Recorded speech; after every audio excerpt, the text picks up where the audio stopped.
magistrat, c'est quelqu'un qui, effectivement, a fait quelques études de droit, donc connaît normalement la règle de droit, et s'il ne la connaît pas dans un domaine précis, est capable d'aller la chercher, la trouver, de vérifier comment elle s'applique quand elle est complexe et qu'elle mérite d'être interprétée, qu'elle a été interprétée par d'autres tribunaux ou par la Cour de cassation ou par des professeurs de droit qui ont donné leur avis sur tel ou tel point de droit. Donc on peut se baser effectivement, en tout cas on peut aller chercher les réflexions des professeurs de droit émérites pour voir si on est d'accord ou pas d'accord avec eux sur le raisonnement, d'autant que très généralement les professeurs de droit en France ne sont pas d'accord les uns avec les autres, chacun présente ses arguments, donc on a effectivement une réflexion à mener sur une règle de droit, la trouver et savoir comment elle s'applique.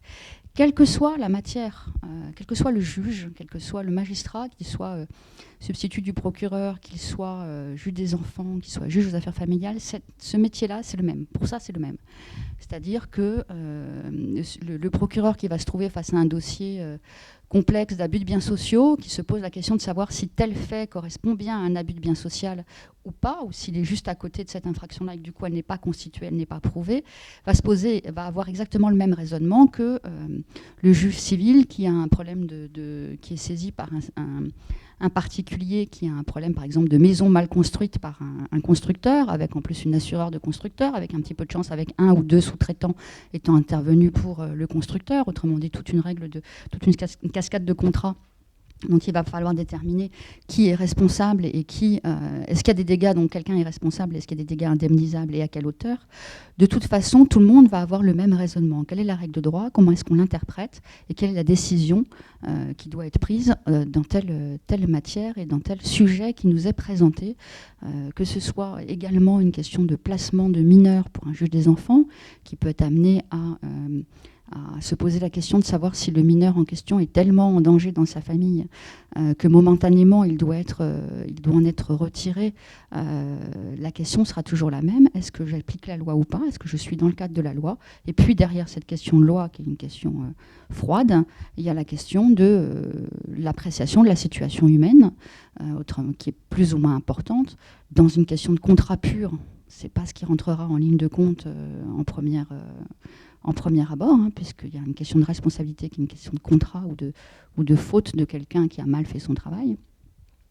Par contre, dans une situation familiale avec des enfants éventuellement dont on se pose la question de savoir si on les place, donc si on les retire de leur famille ou pas, là, la question humaine devient évidemment primordiale, compte tenu des enjeux pour les parents, des enjeux pour les enfants. Donc là, non seulement on doit appliquer la loi, pas faire n'importe quoi, mais en plus, on doit mesurer, essayer d'évaluer la situation avec tous les apports que peuvent nous donner d'autres professionnels, par exemple les assistants sociaux, par exemple les éducateurs, qui connaissent la famille ou le mineur. Donc c'est toujours la même question, c'est trancher, prendre une décision. Donc la question revient toujours à cette question de prendre une décision, c'est le point différent par rapport à des avocats. Un avocat prendra jamais une décision, il proposera des solutions. Il décrira des règles de droit, il expliquera que telle règle de droit est celle qui s'applique pour son client, que c'est celle-ci qui doit être primordiale et s'appliquer, mais ce n'est pas lui qui prendra la décision. Donc, c'est un métier passionnant, avocat. C'est pareil devant une cour d'assises ou devant un tribunal correctionnel. L'avocat vient présenter une situation, ce n'est pas lui qui prendra la décision. C'est le tribunal, c'est la cour d'assises. Quoi qu'il arrive, il ne sera jamais en situation de choisir, il sera en situation de proposer.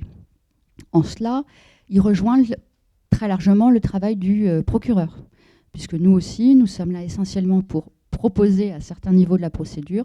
Par contre, nous avons des prérogatives décisionnelles en début de procédure et en fin de procédure, c'est-à-dire que le procureur choisit de poursuivre ou de ne pas poursuivre quelqu'un, estime si les preuves de l'infraction sont rapportées, s'il y a bien une infraction dans une situation, puisque certaines personnes viennent déposer plainte. Tout le monde ne connaît pas le droit dans le détail, donc vous êtes amené un jour ou l'autre à déposer une plainte en étant persuadé qu'il y a une infraction dans ce que vous racontez.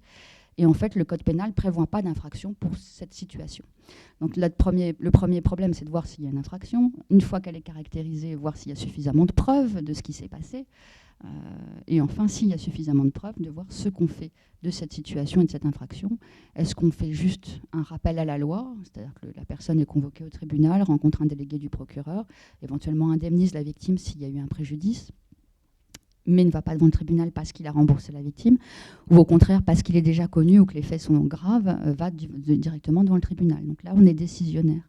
On est également décisionnaire pour tout ce qui est ouverture d'instruction. Donc le procureur saisit le juge d'instruction. Sans procureur, le juge d'instruction n'a pas de dossier. Si on ne les lui donne pas, il n'en a pas. Donc là aussi, on est décisionnaire. Par contre, après, c'est le juge d'instruction qui, une fois saisi, prend les décisions qu'il estime justifiées par son dossier. Donc des métiers tout à fait différents. Un juge aux affaires familiales va, dans le cadre d'un divorce, décider de comment on sépare les biens, où vont vivre les enfants, qui va les avoir d'une semaine à l'autre, comment ça va se passer, est-ce qu'il y a une pension alimentaire à verser ou pas et de combien. Tout ça sont également des décisions qui relèvent cette fois-ci du juge d'affaires familiales. Donc là, pareil, l'avocat se contentera de dire « moi, je pense qu'il faut prendre telle décision », mais il ne la prendra pas. Dans ce type de métier, vous en avez d'autres qui sont extrêmement proches, qui sont ceux de greffier. Les études de droit amènent à beaucoup de choses différentes, avocat, magistrat, greffier éventuellement, greffier en chef également. Alors le greffier, c'est celui qui assiste le juge, c'est celui qui a la lourde responsabilité d'écouter tout ce qui se passe et d'être le garant de ce qui s'est dit.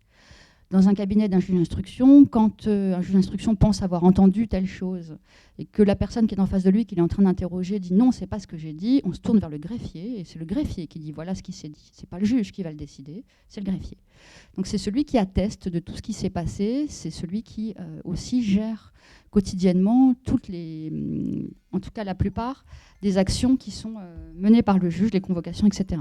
Donc on peut poursuivre avec le siège correctionnel, donc un président de tribunal correctionnel, qui peut être à juge unique ou en collégial, qui lui devra décider d'une peine pour des prévenus, donc pour des délits, punis jusqu'à 10 ans d'emprisonnement.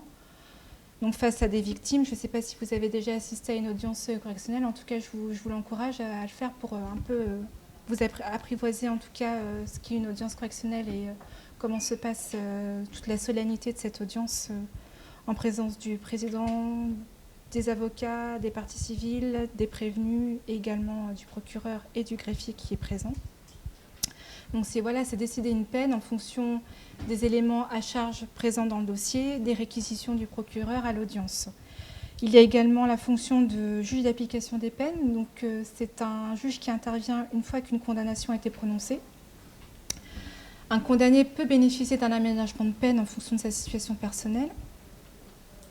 C'est également le magistrat qui va décider des libérations conditionnelles, dont on entend souvent parler dans les médias. Donc c'est un métier qui est extrêmement prenant, qui prend aussi un certain nombre d'heures de travail, de présence, de stress sur des décisions urgentes à prendre. Donc au niveau du parquet, par exemple, vous êtes appelé par une assistante sociale qui vous décrit une situation et qui vous envoie un écrit décrivant une situation catastrophique pour un enfant, une vraie situation de danger. Vous n'avez pas 2 heures pour prendre une décision de placement non plus. Donc cette décision de retirer les enfants, d'envoyer les gendarmes et les éducateurs chercher les enfants pour les sortir de la famille, vous avez un quart d'heure pour la prendre en gros.